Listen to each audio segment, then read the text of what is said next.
Game over. It is game over. Game over, cancer. I'm Val Solomon, Director of Program Impact at Cannonball Kids Cancer Foundation. And I'm Dana Nichols, Executive Director of CKC. Game Over Cancer, a podcast dedicated to exploring conversations about pediatric cancer research, solutions, and inspiring family stories. We're a nonprofit dedicated to creating innovative treatment options for kids fighting cancer and educating for change. By creating a space for these conversations, we empower the community to take action and provide tangible hope. Game over, cancer. Screw you, cancer.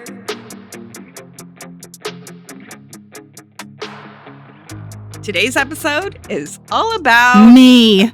Right, but also it's all about being a Jack, Jill, or they of all trades. They of all trades.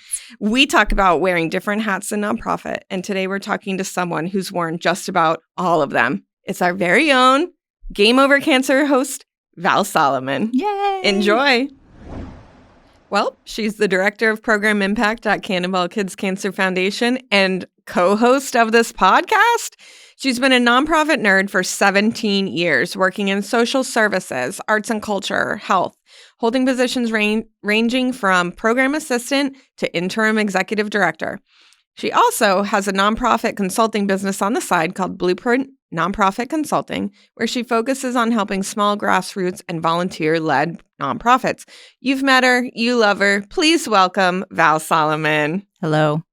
Something about the way you said 17-year that made me feel every one of those 17 years. I think that's this life. I'm going to close this because you have nothing on your screen to look at. You're the guest. Well, I think what everyone in the audience wants to know is how much you love working for me. I love it so much. I can't even begin to tell you how fantastic it is. And she doesn't write my comments for the podcast at all. Next on the script. Just kidding. Let's start with you were one of Cannonball's first employees. Yeah. And so what was it like joining a very young organization and what got you here? Yeah. So I was one of the first round of employees, but I want to be very specific that I was the first one that had nonprofit experience. So I came on board at a very early stage in this organization, and that was kind of part of the appeal to me. I had been working in nonprofit for quite some time at that point. 17 years. Well, not that many yet. Maybe 12. But I had always worked for organizations that were 25, 35 years old. And so I wanted to work for a younger nonprofit. That was my draw. Because I think, when you work at an organization that has that amount of history and that amount of sometimes baggage, but you're inheriting systems, right? And so I can't tell you, and you've probably experienced this too, so many times over the course of my career where everybody's sitting there going, I wish we didn't, we're kind of locked in some ways of doing things. And I wish we could go back and make changes to how the organization did things 20 years ago. And now I was going to be working at a nonprofit where in the formative years of their establishment. And so they were about to hit their 5-year anniversary when I was hired. And now if we have a system that doesn't work, you can blame me and any of the other folks who were there in the beginning. But at that time, CKC had also hired some folks who had previously been volunteers and lots of really dedicated, passionate people who really did that initial lift to get CKC off the ground. So it was a great chaotic time, but I learned so much in a very short time there. I think in any organization I've worked in, there's always a moment where a light bulb clicks for me of oh, this is what we do. And I wondered if you'd share yours with Cannonball. Yeah, so I think there's a couple different from those early timeframes that really stand out. And one, I think, one, I think, kind of illustrates the need and the heartbreak that you can run into in a job like this. And then another one, the celebration. So I mentioned that I came on board with CKC just before their 5-year anniversary. So obviously planning and highlighting 5 years was really exciting. And at that time, it was really cool to be a part of an organization where internally, externally, we were all like, what's the next 5 years going to look like? And sort of feeling, I guess, the sense as an organization that we've made it 5 years, and that's a big milestone. And now, what's the strategy? What can we do to plan for the next 5? So just the 5-year celebration, the things that we did with the kids, with the Wiggins family at that time was phenomenal. I loved that. That was a really high point for me. And then another really formative part in that time frame is the first family that I met that had lost a child. Her name was Artist, and she had a brain tumor, and she died as an infant. And they brought by a donation for CKC that they asked people to, instead of in lieu of flowers, to make a donation to a charity, and they brought the check. And I got to meet with the parents for a little while. As it turned out, I was the only one that had availability when they could be in town. They were from out of town. And so it was the first time I got a chance to talk with parents who had lost a child that weren't already involved with CKC. And the only ask that they had was that we put her photo up in the office because they saw the pictures of all the kids that we had in the office. And I said, absolutely. So we've been in a couple different office spaces since then. I have 2 copies. One's in the main area, one's in my office. So in the early years, those are 2 of the high points for me, and just the profound points, I guess. Yeah, I love your story about Artist. And you've told me that before, and when I've seen her photo in your office and in our main space, like you said. But I think, though, what it really describes to me is people just don't want the memory of their child to be forgotten. Mm-hmm. And that's all we need to do is be there human to human. Mm-hmm. That's really, really hard. Yeah. And I think 17 years in nonprofit, and whether that's, and I know some of the other jobs you've had are really difficult too. So how do you keep sane? How do you keep, going when we are dealing with very difficult situations?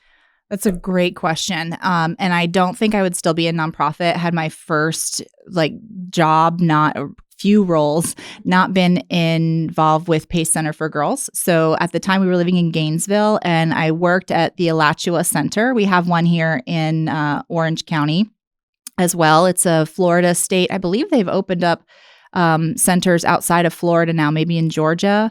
But at the time I worked there, it's an alternative school for girls that was funded partially by the Department of Juvenile Justice and other different funding mechanisms, and then also their own fundraising. But it's essentially an alternative school for girls who are having a rough time, and it's a preventative program to try to keep kids out of the juvenile justice system. But what it was at its core is a day program, a school for girls, where they had access to teachers who cared about them and and helping them graduate on time and what that means, and getting them started on the right track, but also a full slate of counselors. So when I say to you very seriously that learning how to deal with things every single day that we come up with in the nonprofit world, especially when you have services happening in the building that you're in and you can see it, it is very helpful to not be able to spit without hitting a counselor. Not that I would suggest doing that. Sometimes it happens, but but I had the support of a lot of counselors who it's in their nature, not just as a counselor, but specifically in their role to help people through difficult times and help them put things in perspective. And we just naturally did that as a staff. And so very formatively for my career, being at Pace Alachua and the staff that are there, and some of them are still there, has kind of tuned me into evaluating difficult things and changing that into motivation, I think, to keep going. I think that's so awesome. And it really does speak to when you work somewhere you can pick so much up along the way. You can pick up bad habits, good habits, Yeah. but when you can pick up the things that help you keep going, it's a game changer, and it's a really beautiful part of multidisciplinary teams. Yes. And we find ourselves in those a lot in nonprofits because those are things that really can make change when people are coming together to solve a problem. And you wind up with people maybe you would never thought that you were going to work next to, and look how much it's shaped who you are. Yeah, absolutely. And I think it's also very important to remember that it's okay also to know when your time in an organization has run its course. So I've worked I've worked in social services, I've worked in arts and culture, and I'm now in, health related fields. And at each of those times, sometimes, like a life change might happen and that precipitates leaving an organization.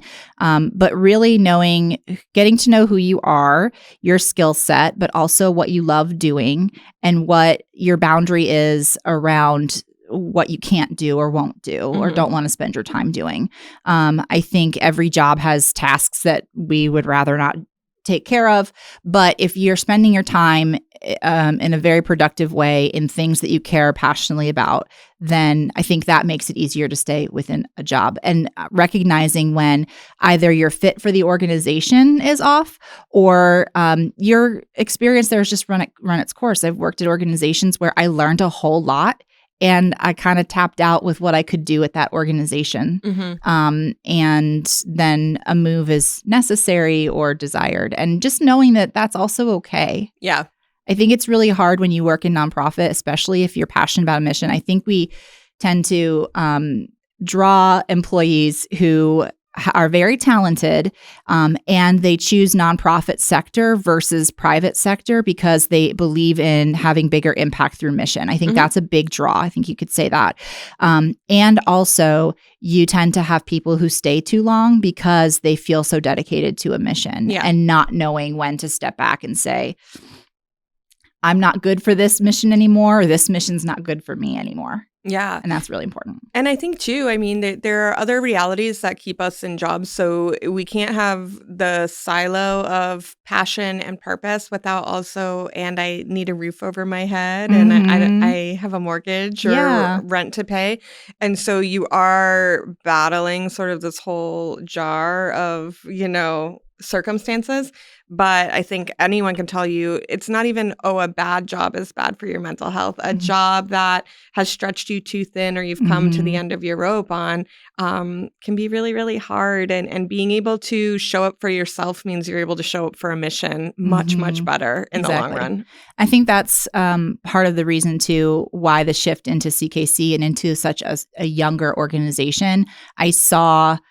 I assumed that an organization focused on healthcare, focused on pediatric cancer is going to understand that this is a difficult topic and sometimes you need to take a breather and then come back. And that turned out to be the case. But then I also met the people involved and met the Wiggins and very much open and honest about this is a very, very difficult topic. This is a difficult mission. Yeah. There would be a billion people working in this if it wasn't so difficult. And so just being honest about that up front, I thought, most times when you're in a job interview and people are like trying to make the company, you're bringing your best self and they're trying to make their company, the best that's ever existed. And Melissa was very upfront. Like, there are very hard days. I've been to more funerals for children than I have for adults. And hearing that and, learning what I learned at the time about what we could do as an organization and what the goals were and what the strategy was, I felt like there was a really impactful place for me that I could have there for my career, but also that it felt like a mission that I could be passionate about too. So. Well, I'm glad that's still true because then after you were here for a couple of years, there was an opening for the executive director. You were the interim executive director. Yeah. And then I was able to come in. And but we already knew each other. We did know each other from the arts. We need to talk about that because as any good candidate for a job, in my opinion, as any good candidate will do, if they know you in the organization, you pinged me and were like, hey, I saw the opportunity. I have a couple questions if you're willing to get on a phone call. And I was like, let's go for coffee. Yeah. Because at that time, remember that restaurant had the really great avocado toast that I loved. And since then, there's never been good avocado toast for you in this entire town. Yeah. Well, but I do think one of my first questions was, are you going for this job? Because I absolutely thought you'd be a great fit, and I wasn't trying to compete with you. Like, that's so sweet. I think it's important, though, that like if an organization has someone great stepping into leadership, like that's great. And I think also being very real, if I didn't want the job, why? I think that's important that's too. Fair, right? But I mean, I think we've gone through the years where you often are like, and that's why I don't want your job. Yeah. And sometimes those are very mundane things. So that's great. We all have to know ourselves. Yeah, absolutely. But we did go meet for quite a while. And the thing that I thought right away when you pinged me was, oh my gosh, she'd be fantastic. Because we did interact a little bit in arts and culture in Central Florida through our previous positions.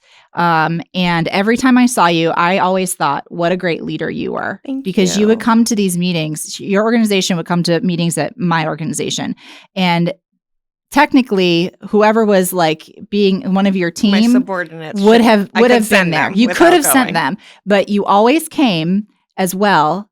Because, and then I said that to you at that breakfast, and I was like, I think it's great. I'd love to have you on our team because you've always shown up in this leadership way. And you said, I don't know if you remember this, you said, if I'm going to expect them to do it, I want to understand what I'm asking of them. Yeah. And it made so much sense. And it's also, sometimes you don't run into sense a whole lot, you know?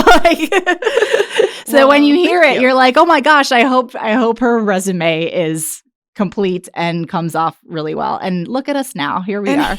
You got hired.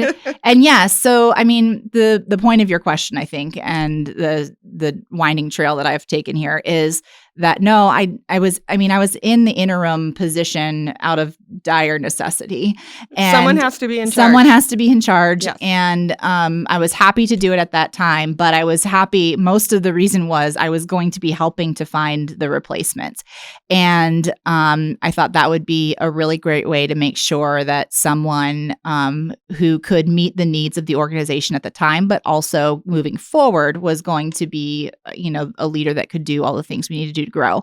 And to your point, which is that is not a role for me, I don't think. There are definitely points in time, over the years now since you've been on board where, I carry an issue as far as I can, and then it is necessity makes it need to go up to the executive director. And that's where it comes in, where I'm like, and I'm happy to pass this as a problem for your position now. And I'm going to go home and have dinner with my family. Yes. And that's why they pay you the big bucks, gal. It's insane. It is worth more to me to be able to do the best job I can for my role. And then also to know that I have a leader that has my back. That's where I'm very comfortable. Yeah.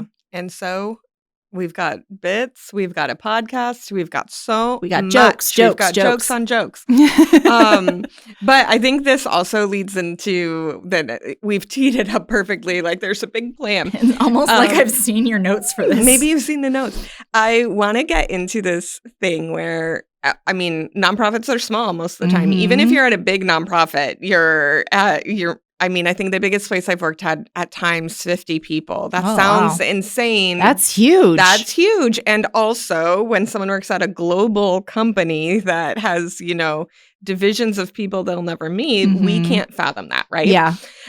So for us, we're a really small team, and big or small, a nonprofit job makes you wear 1,000 hats. And you can kind of get into a very broad-based, I do all these different things. And sometimes people go, and I'm really good at this one, so this is what I do. A person who starts in fundraising might go, actually, I really love grant writing. And they go all in on that. Yeah. And weird. I don't understand that at all.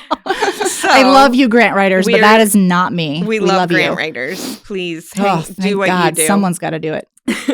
But I think then there's this flip side of the coin, which tends to be, you and I are very much of this of, Yeah, I want to do it all. I love that part that everything is different every day. But what do you think lends you to keep doing that? Because it can also be exhausting. You mean like the generalist versus somebody who's like really siloed in one function? Yes. I think it's a part of my personality. Number one, I've thought about this, that if a problem needs to be solved and we have to figure out a way forward, it is very hard for me to leave a chaotic situation chaotic, right? So if something is a problem that needs to be solved, I want to get in there and solve it or help or do whatever we can do to make something better. I want to not fix it, but if there's something that can function better where we're not running amok around a certain task, then let's do it. Let's change it. And so that is generalizable to, that could be your donor stewardship. That could be your year-end campaign. That could be some of your programming. I often find myself in positions that would be like operations type. So it's where it's like, we need to get a new cleaner for the office. Let me figure out how we get a cleaner in here. And a problem we're currently having. But so I feel like just the idea of I can't let something go unsolved if it's going to cause chaos is just a personality thing. But also, it's more exciting that way. And I think it's the other piece, which is I do like interacting with people until I don't. But I do like interacting with people. I'm an extroverted introvert or an introvert. I don't know how you'd say that. I prefer not to interact with people because it takes a lot of energy. But when I'm actually interacting with them, I love it, right? So I do like working with a team, and so that's actually what helps me, get in everybody's face and be able to have time with you, as if we're working on projects together and I'm helping you with your stuff. So. I love it. Are there any things that we do these are my favorite things we do, and I feel so excited that this is our job? The leap from interacting with people individually and trying to figure out a way to get those stories out to we have this podcast now. To me, this has been one of the most rewarding things I've done at CKC is launching this podcast and getting it out, because now, not only do I get to relive, because, we go through the podcasts, we, make sure that they're put up on social media, whatever. So we are here to do them. Then we listen to them. Then we watch them on social media. We reacting to the comments.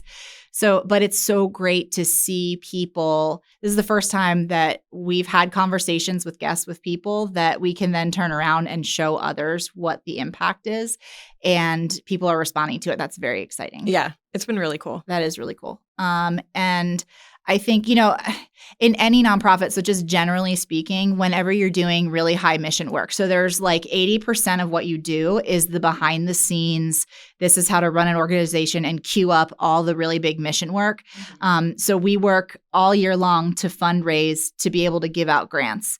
But the high points are always the tip of that iceberg that's you could see above the water. All the other work is below. And then you get to see the check presentations. You get to have interactions with the people we fund, with the families. You get to, one day a year where our SAB gets together and talks about the research and scores everything. I don't understand half of what they're saying, but I love listening to that conversation. And so like the really high mission work is always the high point. And I think that's true for anybody who works in nonprofit for a long time. And there's certain things in the mission that when it happens, it hooks you. And you can't get out now, even if you wanted to. Well, and I feel like the longer you do this work, the more you can go, oh, this day is going to hold me over for months. Yeah, I know right now. Yes. I'm trying to think. I feel like very recently that happened with us when we were traveling, maybe for some of our check presentations or something. But I remember we looked at each other, we're like, well, this is going to last for months. This is going to help us get through podcast launch, all this other stuff. Yeah. And then you have those days where you're just like, this this was a bad day. This was a bad week. Yeah. And the more experience you have in this, the more you realize this was just a bad day or just a bad week, and it'll get better. And just stick it out. But I do think, and by the time this airs, we'll forget what our bad week was even about. But as a team, we recently had one. As a team, we were coming off a bad week, and it was hard. And I think being able to have a group where we all sat down at the table and went, we have to hash this out. Everyone's going to be as honest as they can be at this table about like what they're feeling, and me having to be like, this is what I'm thinking. This is what's hard. This is what, truly one of my things was, this is what I'm crying about, or this is what's keeping me up at night. And to have a space where we could all go back and talk together, I think pushes us through it. Yeah. And then being able to have a weekend. And I know by the end of the weekend, we were texting each other, okay, well, I did this, this, and this. I'm ready to rock and roll. Yeah. And now we keep going. But I think if you feel alone in that, if you feel that you're the only one having a bad week, or you don't feel like you're in a space where you can go, here's everything that just stinks, and I'm going to say it out loud, it can really compound pretty quickly. Absolutely. It's the stuff that's unsaid that gets so that becomes a bigger issue, right? Yeah. What I really like about that what you just referenced in particular was the pros and cons list that we made. Like, here's the decision that we need to make. Here's the pros, here's the cons. Yes. And there was space for me to put on there, listen, I know this sounds very, very minimal, but I just scheduled 5 social media posts that I'm going to now have to pull down. And I was like, I don't know if that's worth the cons. And you were like, no, I'm going to put up here, I'm about to lose sleep over this. Yeah, I want to stop losing sleep over this. Stop losing sleep. Yeah. But I think true, if you start qualifying what is not worth a gripe, that's not really fair. And that's not what this is for. And certainly. But being able to put that little tiny stupid thing up on the list and out of my brain, now I'm thinking through to your point of what, let's get through the hard, difficult week is trying to get to the moment where you're getting to the solutions. Yes. And you can't do that if you're only sitting there thinking about all the stuff that sucks. Yeah. You have to eventually move your time frame or your frame of mind, into, well, what is within our control that we can change that's going to make this better? Yeah, absolutely. In no way do I think we should sit there for 3 days and talk about everything wrong. I have more cons. Get another piece of paper. But if you can't spend the time to go, okay, this is all the noise in my head, in your head, and every single person has their own amount of noise around a problem. If we can't get that out and then start, then I don't know how to be productive in another way. And that's working for us. And that's honestly, having this conversation makes me think about really great leaders that I've had in my life, and really great leaders I've had recognize that the nonprofit mission that we work in is difficult and give you that space to do those things. And maybe it wasn't a pros and cons list on the wall. It's a conversation. It's, the mentorship. So I think that's probably key to longevity. Yeah. 17 years, as you so specifically pointed out. And 58 days. But I think also, just wrapping that up, I think I think part of sitting in it, and in anything, whatever it is, was actually that this pros and cons list. Someone was like, should we write this down? And you're like, no, but someone else said yes. And then we all were like, okay, we don't all need the same exact thing, but we're going to get there together. Yeah. And so I think giving each other grace in that too was super important. That okay, well, we all want to vent, or we all need to brain dump, but someone thought, if we really write it down and see it all, that's going to help me. And we all said, okay, this is going to be worth the time to make sure everyone gets over this hump together. Yeah. And we got there. Yeah. Let's talk about more hard things. Okay. Just kidding. Just kidding, but not. So you and I have spent a lot of time in the past 2 years traveling for this job and for this work. And while that is awesome, it was very new to both of us Mhm. because usually when you work in community organizations, you're in your community. Mhm. There's a lot of driving, Yeah. but there's Yeah. not a lot of flying across the country. Mhm. Recently, you and one of our other team members flew out of the country. Yeah. And so we're going all these places where we didn't realize, and also started doing that coming off COVID, where really we hadn't been moving Yeah. a lot out of our house too Mhm. often at all. And so I think we've, one, found that we travel well together. Yes. We love that. I love it. Makes it easier. But two, have really stepped into a new place because we are both moms and working moms. Mhm. And I thought maybe we just like go down a road of a working mom chit chat. Yeah, absolutely. And I think, too, it's been difficult because the job has changed so much over time. Yeah. So in the 5 years-ish that I've been at CKC, we went from a little bit of travel amongst not lots, but more employees. And then COVID, where nobody went anywhere. Yes. And then coming back online and doing more traveling, but it really being the two of us traveling.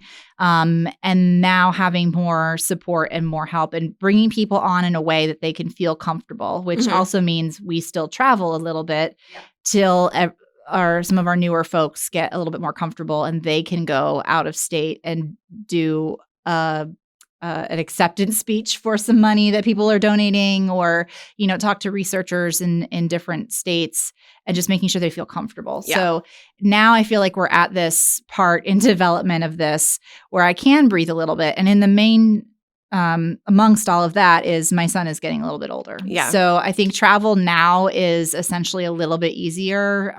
He has activities, but it's not as much the stress and strain of having to tell your kid you're going to be gone for a full week. Yeah. And for a second there, I was about to be like, and I know people travel more than I do, but it's been difficult, I think.